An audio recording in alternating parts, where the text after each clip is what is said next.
Well, it's that time of the week when we go, with a good deal of envy, I must say, to the luxury of the lavish workers' cottage and their gregarious host, Graham Richardson. Good evening to you, sir. Oh, good evening, Alan. How are you? Now, gregarious, is that a word that I might say things are wonderful here in the workers' cottage. We've recently had electric light added, and it's improved things no end, I can assure you. Now, is gregarious a word you're familiar with? I am indeed. Good. I embody it. Do you? Well, hey, what he means is, of course, it means that people who are fond of company are very sociable. But I also must say it refers to animals who live in flocks, a bit like the Labor Party, I would have thought. Now, Richo, I want to talk to you about borders. I'd be here all night presenting the tragic stories of people as a consequence of these disgraceful border lockdowns. But, you know, McGowan, and I mean, I think in many ways he's been a very good West Australian Premier, but he won't let anyone in WA. Yet in the West Australian Parliament on March 18, the same Premier said, if we close the borders to the east, what will happen to our markets of products and supply chains for important goods? And his health minister, who's the Deputy Premier, said, well, there is this little thing called the Constitution. We can't turn around and say one Australian can't meet and visit another Australian. Graham, are these people liars or hypocrites or just stupid, or do they think we don't remember?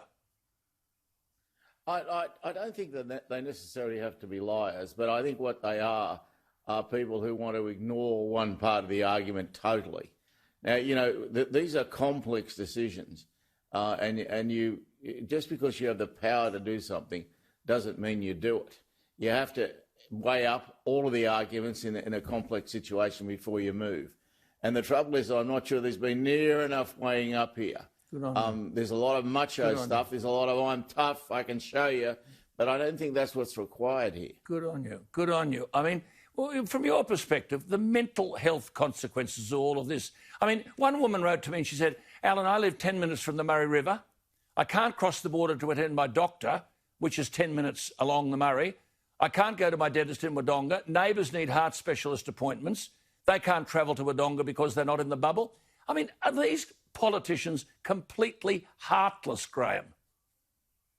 I just think that they make rules and they want everyone to stick to the rules, not understanding that you always have to have exceptions to every rule. In politics, you have to have exceptions. As I always say, when you build your house as a politician, you build the back door first.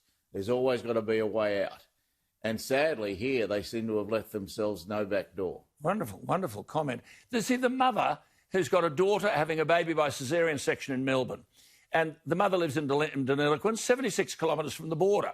She took 4 weeks' holiday from work. She wanted to assist her daughter to cook and clean and care, to go to her daughter. Now she's got to travel to Sydney, 800 kilometres, fly to Melbourne, stay with the daughter, fly back to Sydney, quarantine for 2 weeks at her cost, and then drive back to Deniliquin. Her daughter is 3 hours from her mother's home by car.